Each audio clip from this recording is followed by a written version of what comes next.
As you can see here, I have a nice rack of wood, varying hardwoods.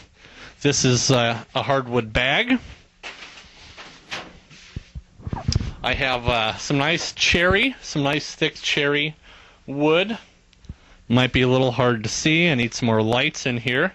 The light above my head, as you can see, had died out. I need to replace the bulbs, either that or replace the entire fixture. Maybe I will show you how that is done, replacing one's fixture or bulbs. Yeah, as you can see here on the left is mostly cherry wood. It's a nice thick hardwood, has some nice grain patterns to it. And if I wanted to plane down the thickness of my boards, I could just plane them down on this here plane. That's what it is. It's a planer. It can come up and down. If you look at it, it goes up, it goes down. You stick your wood in there, you kind of shove it through a couple of times, it'll buzz real loud at you, and then it's nice and smooth when it comes out in the appropriate thickness. You know, say something like this, much thinner than say 1.5 inches. In fact, right here, I have for you what is some planed down cherry wood. As you can see, there's some nice cracks going through the board, but see, me, I like cracks. Wood is natural, comes from nature. That's what makes it natural. There's lots of things that people claim are natural, but in fact don't come from nature, and that in fact makes it unnatural. Wood is very natural. It's a very natural substance. It comes from trees. You cut them down, and you make wood from them, toilet paper, towels, paper towels, whatever. You know, you can make all sorts of things from it.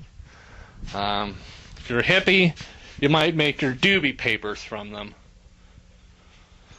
Let's see here. We also have some walnut, some nice walnut wood here. Walnut is a darker wood. Walnut is the wood from the walnut tree. This one here is kind of a very light walnut color. Here we have my wood lathe. I haven't actually used this wood lathe since about, say, 2-3 Christmases ago when I first started doing my woodworking.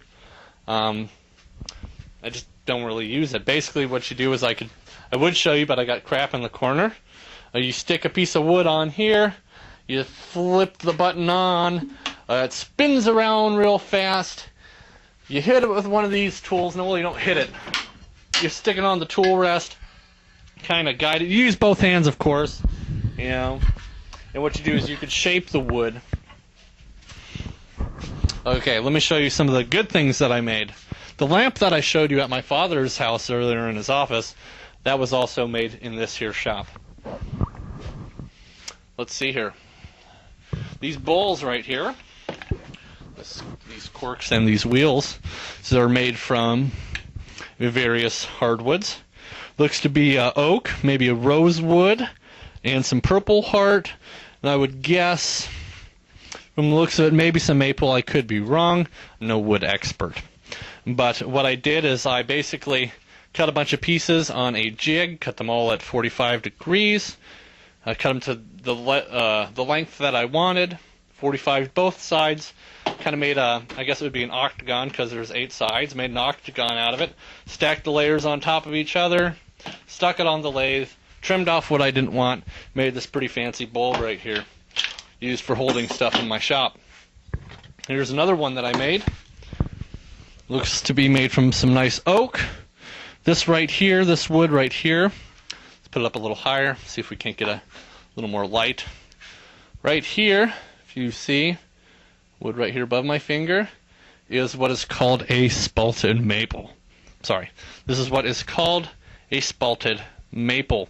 Now what spalted maple is, see this one right here, it's a maple tree, and it's cut down to make planks of wood like that there. And what they do is they store it in a certain condition, and they let the wood rot. And what that is a mold. The mold is the spalt. That's what causes wood to spalt, is mold. You could make it mold if you want. You could force molding on different woods. However, I'm no expert, so I'm not going to mess with fan. Molds are bad if in the air, so you probably don't want to mess with mold unless you know what you're doing.